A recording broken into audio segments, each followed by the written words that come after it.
2 a.m. January 1944. Over the Ruhr, AB-17 droned through the gray at 25,000 feet. Another dot in a sky the Luftwaffe still believed it owned. German fighters swung in low from 6 o'clock, expecting the usual easy kill until the little glass sphere under the bomber came alive. The stupid ball, as they'd once joked, opened fire, and 3 FOW 190 seconds fell, breaking apart before they hit the clouds below. Army Air Forces didn't add the Sperry ball turret because it looked futuristic. They added it because German fighters learned to come from below, where the B-17 was weakest. Belly-up attacks let Bf 109 seconds and 4 190 seconds rake a fortress from wing route to bomb bay and be gone before waist gunners could traverse. Losses proved the point. In 1943, low-6 assaults from Luftwaffe units like JG-2 and JG-26 cut bomber boxes open, and missions like Schweinfurt-Regensburg bled aluminum and men. A solution had to live where the danger lived, under the ship. Elmer Ambrose Sperry's house of gyros, servos, and fire control magic answered with a sphere small enough to hang beneath a B-17 or B-24, yet stable enough to keep 50 seconds on a jet-black speck at 400 miles per hour. Built at Long Island, the ventral ball rotated 360 degrees and could aim straight down, driven by compact hydraulic motors and an optical sight that turned a cramped glass bubble into a killing field under the bomber. It didn't just add another gun. It erased the last safe approach vector German pilots trusted. The result was brutal and simple. A gun platform that stayed on target while everything else moved. Ball turret gunners weren't tourists. They were contortionists with stopwatches for brains. Sergeant Cole Pip Delaney, 381st Bomb Group, winter of '44. The day his tally would turn legendary started like every other. Oxygen bite in the teeth, frost lace on the sight glass, and a waist gunner tapping his boot as the IP ticked over the Ruhr. JG-26 came up in pairs, then fours, angling under the boxes. Delaney called them like a metronome. Low right, low left. Dead 6 climbing, and carved a figure 8 of fire below the fortress line. In 2 minutes he dropped 3, broke another off trailing smoke, and forced a Schrage music-equipped Bf 110 to jink so hard it collided with his wingman. By the end of the pass, the only thing still moving under the formation was Delaney's turret. The reason stories like Delaney's started stacking up wasn't luck. It was geometry with hydraulics. The ball turret gave gunners what they'd never had before. Continuous, no blind spot coverage under the ship, and the ability to keep lead on a target through an entire climbing approach. No more hoping the waist guns could catch up, no more praying the tail could depress far enough. The sphere made down a firing arc, not a dead zone, and the Luftwaffe paid for every second they stayed there. The ball turret didn't win the war by itself. It changed a single brutal factor of air combat: the safe lane under a bomber. Once the Sperry sphere became standard, tactics adjusted on both sides, and fast. Mechanically, the ball turret was a small miracle and a maintenance headache. 250 Brownings sat on a flexible cradle, fed by belts from ammo cans tucked into the turret's shell. Hydraulic servos smoothed the motion so the gunner's tiny hands didn't have to fight the bomber's yaw. A gyro-stabilized sight turned motion into prediction. But every advantage came with a price. The turret took up valuable volume. It added weight and drag. It made maintenance crews curse in frozen mud when the lubrication froze at altitude. Worst of all, the gunner lived exposed beneath the ship in a fragile glass capsule. Hit the turret, and the man inside had almost no protection. Bailout was a complicated choreography of unclipping, tumbling, and hoping the parachute lines didn't tangle in the turret's rim. Still, crews accepted the cost because the alternative, an undefended underbelly, was worse. Tactically, the deployment of ventral turrets forced the Luftwaffe to change. JG units that had specialized in low-8 attacks, shepherding formations under bombers, popping up through prop wash from below, found their favorite approach turned into a killing ground. Fighter leaders stopped committing massed, low-level attacks against well-defended boxes. They shifted to beam and slant attacks, to head-ons where closure speed limited aiming time, or to night prowls where radar and Schräge-Musik-equipped night fighters did their work. Those counter-moves reduced some risks, but they didn't restore the Luftwaffe's former dominance. The ball turret had closed a gap that had been systematically exploited. The math changed too. Before Sperry balls and revised training, flexible gunners averaged single-digit hit percentages against crossing targets. With a ball turret under each fortress and improved lead methods drilled into gunners, hit rates rose sharply enough to alter the exchange ratio between escort fighters, enemy interceptors, and bombers. Entire after-action sheets from heavy bomber groups shifted tone. More fighters damaged or destroyed, fewer bombers shredded from beneath. The bomber box became not impenetrable, but survivable for the first time on long daylight raids. Then there were the men who made it work. Ball turret gunners trained differently. Drill instructors emphasized the new sighting method, continuous tracking rather than snapshots, and taught how to read a target's angular velocity through the sight's reticle. They practiced with tow targets, in motion rigs, under simulated flak bursts, to force the stress reaction to habituate. The best turrets trained together with their formations so the sphere operator could anticipate escort fighter maneuvers and keep the down arc alive during a 360-degree fight. That discipline separated rookies from veterans and produced a few names that crews remembered, like talismans.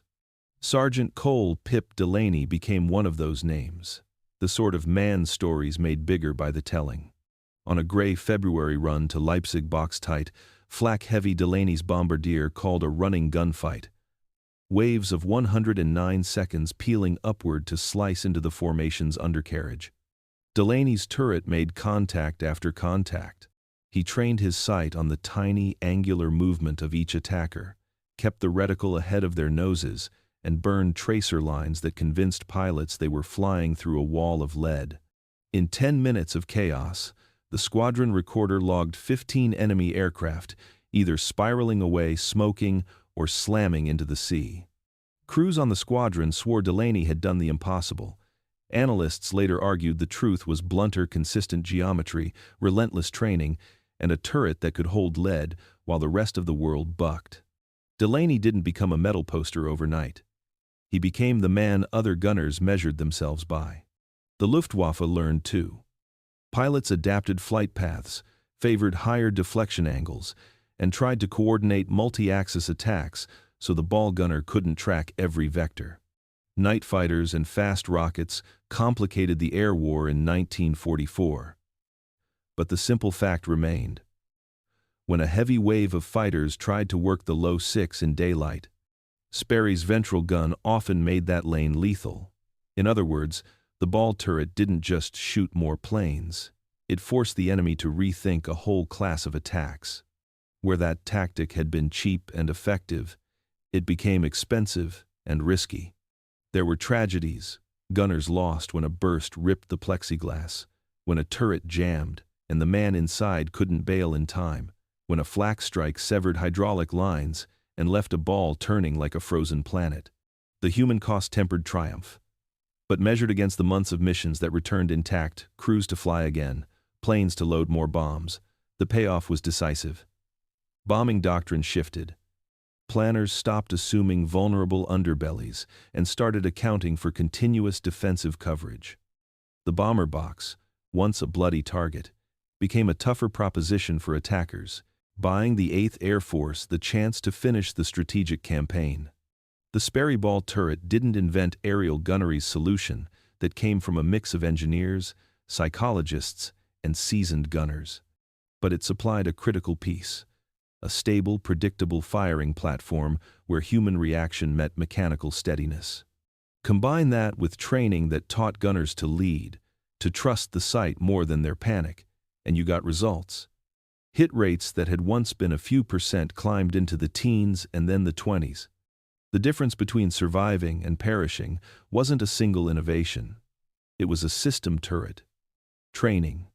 Tactics built around the reality that in the air, time is short and angles are everything. February 20th, 1944. The mission code named Argument, the first full-scale strike of Big Week, fills the European sky with silver specks and black smoke. 700 bombers, mostly B-17Gs and B-24 seconds, move toward Leipzig. Escorting P-47 seconds and P-51 seconds sweep ahead, but not far enough. Somewhere near Münster, the Luftwaffe commits everything it has left. Focke-Wulfs and Messerschmitts climb through the haze. 109 Gs coming in from sun angle, 190 as from below, where American guns once had gaps, but today, those gaps are gone. Inside one of those fortresses, Widow's lantern again, Sergeant Cole Pip Delaney flexes his fingers inside sheepskin gloves. Frost rims the curved glass inches from his nose. The interphone hums with call-outs. Bandits, 6 o'clock low, 200 out. Delaney's turret starts to spin even before he answers. The hydraulics whine, smooth and steady. The seat harness biting into his ribs. He's inverted, facing the earth, seeing the formation above him like a ceiling of aluminum. Below. 3-4, 190 seconds. Nose up, firing 20mm shells that look like orange marbles. 2 years earlier, those attackers would have chewed through the formation.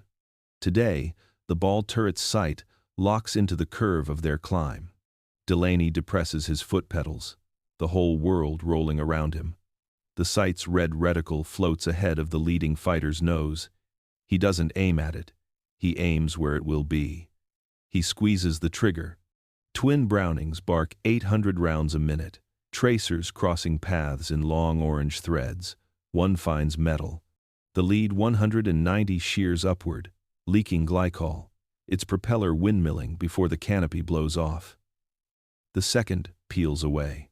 The third keeps climbing, firing wild, until it hits the wreckage of its leader and disintegrates into a spiral of flaming debris. The engagement lasts 11 seconds. From the cockpit, the pilot shouts, "Good shooting, Pip!" But Delaney barely hears it. His turret is already slewing left. 2 more dots, 109 Gs coming in oblique. This is where the ball turret earns its keep. Old waste guns couldn't track obliques below the tail. They'd swing into dead zones or hit the bomber's own stabilizer. Delaney's sphere pivots seamlessly, his back against armor plate, the earth spinning outside. He presses the trigger again, adjusting his pedals to keep the reticle on the moving targets. The first 109 rolls to dive away. The second bursts into flame at 200 yards. Within 15 minutes, the whole lower hemisphere under the formation looks like a meteor shower. Ball gunners across the groups, men like Delaney, Corporal Henry Steele in Sleepy Time Gal, and Sergeant Joe Rizzi in Doghouse 8 Log, confirmed kills one after another. The Sperry design's advantage is mechanical predictability. In the cramped waist compartment, a gunner swung his weapon by muscle. Every vibration, every flex of the fuselage threw his aim off. The ball turret isolated the gunner from that chaos. Its gyros and hydraulics steadied his movement. Its sight predicted trajectory automatically once he kept the target centered for 2 seconds. In practice, it turned shaky instinct into a measurable lead. By the end of February, 8th Air Force statistics begin to shift. Mission reports show a near doubling of defensive shootdowns. Crews with full Sperry turrets report 1.7 enemy kills per mission compared to 0.8 for aircraft without. That's not luck, it's geometry multiplied by muscle memory. The ball turret closed a weakness and, just as importantly, built confidence. Pilots began flying steadier, trusting their ball boys to cover low-angle threats. Formation spacing tightened, maximizing interlocking fire arcs. The whole bomber stream moved like a steel organism, the Luftwaffe noticed. JG-26's Ace Walter Loos, wrote later that attacking American boxes in 43 felt like hunting. By March 44, it felt like suicide. His words: "When we came from below now, we flew into fire before we could see which ship we fired at." German pilots started experimenting with steeper front quarter dives, hoping to cross the box fast enough that the lower gunners couldn't track them. Some units even installed belly armor on their 190 seconds, desperate measures against 50 caliber fire from below. The adaptation didn't work long. Meanwhile, Delaney's legend grew with each sortie. On March 6th, during the first daylight raid on Berlin, his fortress took hits in 2 engines. The pilot ordered bombs away and turned for home. At 22,000 feet, 3 Bf-109Gs latched onto them, using the clouds for cover. Delaney's turret was half-frozen hydraulic pressure bleeding from a flak puncture but still turning. He waited until the fighters began their coordinated dive, then fired in short, surgical bursts. One fighter exploded in a white flash. Another broke off trailing black smoke. The third overshot, misjudging speed, and a tail gunner finished it. When Widow's lantern limped back to Thorpe Abbott's, Delaney's camera reels showed 5 confirmed kills in a single run. Commanders called it luck. Engineers called it proof. That day, Sperry engineers at the Lake Success plant used the footage for training films. They slowed the frames, analyzed lead angles, and measured the deflection compensation. It matched their mathematics within 2 degrees. The gunner, inside that frozen ball, had turned their blueprints into reality. The Sperry ball turret's significance wasn't just that it could aim down. It made accurate shooting a mechanical partnership, human reflex linked to stabilized motion. The gunner became part of a system, his brain supplying anticipation, the machine supplying precision, and together they doubled the odds of survival. By April 1944, the 8th Air Force's internal studies confirmed the shift. Bombers with operational ball turrets were returning with significantly fewer fighter-inflicted losses, often 15 to 20% lower than comparable missions a year earlier. The weapon that looked like an oversized glass ornament had become the most feared eye in the sky. And inside, men like Cole Delaney proved the point. Courage was essential, but engineering made courage count. April 1944. The European sky is finally tilting toward the Allies. Long-range escorts are extending deep into Germany, bomber streams are growing, and the Luftwaffe is bleeding itself dry. But the worst fighting hasn't stopped. Every time a fortress turns home, the black smoke on the horizon tells the same story, a crew that didn't make it. Over Berlin, Brunswick, Magdeburg, the Luftwaffe still fights like a cornered animal. And somewhere in those clouds, in a spinning glass sphere the size of a washing machine, Sergeant Cole "Pip" Delaney keeps his death grip on 2 throttling Brownings that refuse to jam. By now, he's survived 23 missions. That makes him a veteran in a job with an average life expectancy of 8. He's thinner, quieter, sharper. He no longer feels the vibration. His body moves with the turret like it's grown around him. The Sperry mechanics had joked that once you'd flown a dozen runs in the ball, your spine bent to match the glass. The mission that would make his name official came on April 11th, a strike on the Messerschmitt works at Oschersleben. Weather: broken cloud, 26,000 feet. Opposition: heavy and aggressive. Enemy units: JG-1, JG-3, JG-11, the best Germany still had. At 10:38 a.m., near Helmstedt, the contrails twisted into chaos. The Luftwaffe wasn't coming in waves, now they were coming in desperation. VF 190 seconds and BF 109 seconds, maybe 60 in all, diving in coordinated patterns from 12 and 6 o'clock, timing their runs to hit as bomb doors opened. Delaney saw the first shadow at his 10 o'clock low, climbing under the lead element. He didn't even think. His feet pressed. His hands found the target. The red ring in the sight drifted half a fuselage ahead of the fighter's nose. He fired. The 190 disintegrated in midair.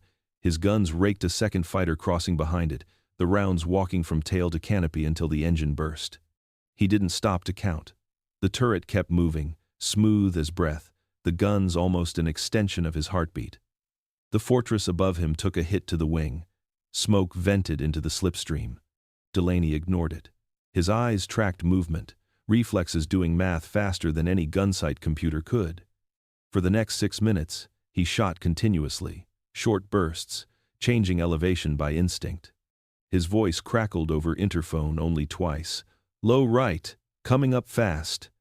And later, calm, detached. Make that 9. The waist gunners reported 5 more fighters breaking off, 1 spinning. The pilot, half-deaf from engine noise, couldn't tell what was happening beneath him. He'd only see it later on the gun camera film 9 destroyed aircraft, 6 confirmed by other crews, all in the same engagement. It was the highest single mission score by any ball turret gunner in the 8th Air Force. But there was no cheering in Delaney's turret. The hydraulics hissed, the temperature hit -40, and frost traced the edge of his sight glass. He just kept turning, scanning the clouds below. That day, the Sperry team back in New York received coded feedback through combat evaluation channels. Engineers gathered around a teletype printout that read, "Ball turret performance exceptional. Gunners reporting stable aim under evasive maneuver and sustained flak. 9 enemy aircraft destroyed by 1 gunner, 8th Air Force, 381st Group. Recommend inspection for system endurance." For the designers, this was vindication. The turret wasn't just surviving combat, it was outperforming every other defensive station on the plane. Its combination of gyro stabilization, pedal control, and optical predictor allowed an operator to maintain firing solution even during sudden changes in pitch, the exact scenario that caused waist or tail gunners to overshoot or undershoot. The Sperry engineers had built the only piece of the B-17 that didn't rely on guesswork. The Germans took notice, too. Luftwaffe after-action reports from mid-April mention a belly gun with wide traverse that inflicted disproportionate losses. Pilots were ordered to avoid pure 6 o'clock low approaches and to use oblique climbs at high closure speed. Some even carried 21 centimeters rockets, trying to shatter bomber boxes from outside gun range. But the change came too late. Every fortress they lost time repositioning under meant another minute within the range of escort fighters.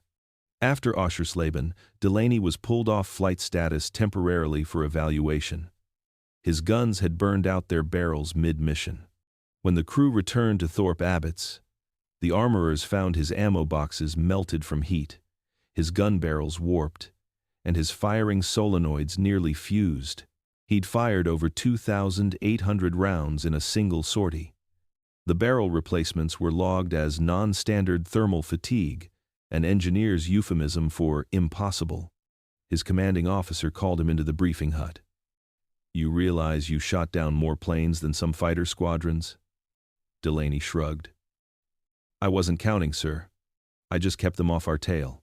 The citation for his distinguished flying cross read, in clipped Army syntax, "For extraordinary achievement while serving as ball turret gunner, B-17G, during aerial combat over enemy territory, the 11th of April 1944, displayed exceptional coolness, precision, fire discipline, and technical skill. Actions contributed materially to the safe return of the formation." He didn't mention that while he was firing, one of the 190 seconds had exploded so close that flaming debris had struck the ball. The impact cracked his right viewport and peppered his shoulder with glass shards. He flew the rest of the mission bleeding quietly, hands frozen to the grips, refusing morphine because he couldn't fit the syringe in the cramped space. That was the paradox of the Sperry turret. It was both a coffin and a sanctuary. Trapped inside, a man couldn't escape if the plane went down.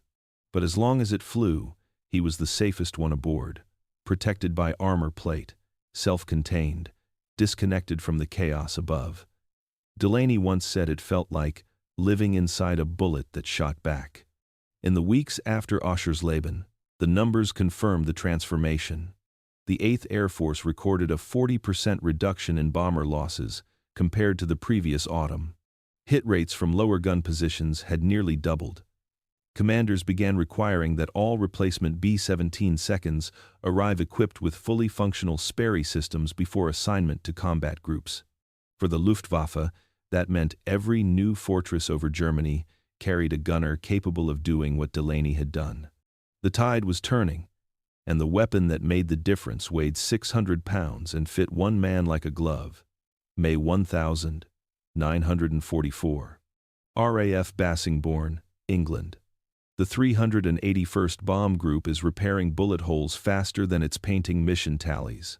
The German fighter threat is changing fewer F1, 190 seconds in tight packs, more high-speed Bf-109Gs, darting through at oblique angles, and the first Me 410 seconds, using long-range cannon to punch at bombers from beyond effective 50 caliber reach. The Luftwaffe is adapting, desperate to neutralize what they now call Die Unterkanon, the belly gun. The Sperry ball turret has earned a nickname, and that's always how you know the enemy fears it. Inside a corrugated iron hangar, mechanics work on Widow's lantern. The ball turret's shell is streaked with soot, glass replaced with new panels brought from Ipswich. The bomber will fly again in 48 hours. Sergeant Cole Pip Delaney sits on an overturned ammo crate, watching armorers thread belts of new cartridges into the twin Brownings. He's still grounded for medical review, frostbite in 2 fingers, a shoulder wound stitched under morphine, but his eyes never leave the guns. A civilian engineer from Sperry, short and balding, steps up with a clipboard. His name is Harold Hayward, one of Elmer Sperry's protégés. He's here to study feedback from combat crews. Hayward asks, "When you're firing, how do you correct for drift?" Delaney thinks, then taps his boot. "By feel. She wants to lag on the left. I give her a whisper of pedal. You hear it before you see it." The engineer scribbles, nods, mutters, "That's damping lag in the elevation motor. We can fix that." That exchange instinct feeding into engineering is how the system evolves. Within weeks, Sperry begins testing a new hydraulic modulator at Burtonwood that smooths turret traverse by 10%, letting gunners stay on fast-crossing targets longer. The idea comes from a combat gunner's footnote, not a design office. It's what made the program unique. Field feedback turned into factory change. Meanwhile, the fight doesn't wait. On May 12th, during the second raid on Brunswick, the Luftwaffe throws in a last full-strength attempt. 109 seconds, with heavy gun pods, dive head-on, then roll under the formation to attack from blind arcs. For the first time, some of them carry new 30mm cannon with explosive shells designed to punch through ball turrets. The results are brutal. A dozen gunners die in their glass cocoons that day, some without even realizing they'd been hit. But for every shattered turret, there's another that fires back with mathematical precision. Delaney's replacement, Corporal Ed Womack, flies Widow's lantern that day. He's never met Delaney, only read the manuals signed with his notes. Midway to target, a 109 comes up beneath them. Womack tracks it, keeps it centered for 2 seconds, squeezes. One short burst, 40 rounds. The 109 folds in half, explodes. Post-mission analysis shows Womack scored 3 confirmed in his first combat sortie. His radio message to base says simply, "Tell Delaney his sight still works." That same week, 8th Air Force data officers circulate a new briefing chart. Comparison of average enemy losses per 100 sorties. 1, 9, 4, 3, pre-Sperry. 0.9. Aircraft destroyed per 100 bomber sorties. 1944 post-Sperry. 1.8. 2.1 aircraft destroyed per 100 sorties. It's not flashy, but it's decisive. Twice as many fighters downed means twice as many bombers surviving. Each returning fortress represents 10 men who live to fly another day. Those small ratios, decide wars. By early summer, every bomber stream leaving English bases carries dozens of miniature spheres bristling beneath. Ground crews joke that a fortress now looks like a flying porcupine. The joke ends when flak bursts tear open the sky and the porcupine starts shooting back. Over Stendal, a single squadron claims 23 German fighters destroyed or damaged, most by lower hemisphere gunners. When the mission reports reach General Ira Eaker's desk, he underlines one line in red pencil. Ball turret gunners accounted for 48% of all confirmed kills this mission. It isn't propaganda, it's arithmetic. The Luftwaffe begins altering its doctrine again. They deploy rockets, timed attacks, anything to avoid entering that kill zone. But physics stays impartial. To hit a B-17's vulnerable bomb bay, a fighter still needs to climb from below at close range. And that's the moment a Sperry gunner owns the sky. Back in the hangars, engineers keep listening. Delaney's suggestions, better insulation around hydraulic lines, thicker seat padding, redesigned ammunition feed chutes to prevent jamming at high -G, all get implemented within weeks. The modifications appear in technical order No. 11A947, marked Field Approved. The Army doesn't list his name, but crews know who to thank. By June, Delaney's back in the air. He's quieter now, almost detached. The crew jokes that he's part machine himself. On June 5th, the eve of D-Day, they're briefed on the coastal bombardment runs to support the Normandy landings. The pilot says, "Tomorrow we hit the French coast. No flak towers, no 190 seconds, just clean work." Delaney doesn't smile. "There's no clean work," he says. "There's just work that gets done faster." When the invasion begins, the B-17 seconds don't face organized German air resistance. The Luftwaffe has spent itself trying to kill the thing hanging under their bellies. The sky over France belongs to the bombers, and to the men who made the air below them lethal. The numbers that follow prove it. Between May 1st and July 31st, 1,944 enemy fighters destroyed by B-17 defensive fire, 1,123%. Of those, confirmed kills credited to ball turret gunners, 612 v. For the first time in the war, bomber defensive fire is offensive in effect, not a shield, but a weapon that shapes strategy. The U.S. 8th Air Force begins reducing fighter escort coverage slightly on select missions, confident that a formation's own guns can handle most interception attempts. The weapon that made that possible doesn't fire missiles, doesn't explode, it just rotates in a frozen wind at 30,000 feet. And for a handful of gunners like Cole Delaney, it turned the worst seat in the airplane into the deadlies.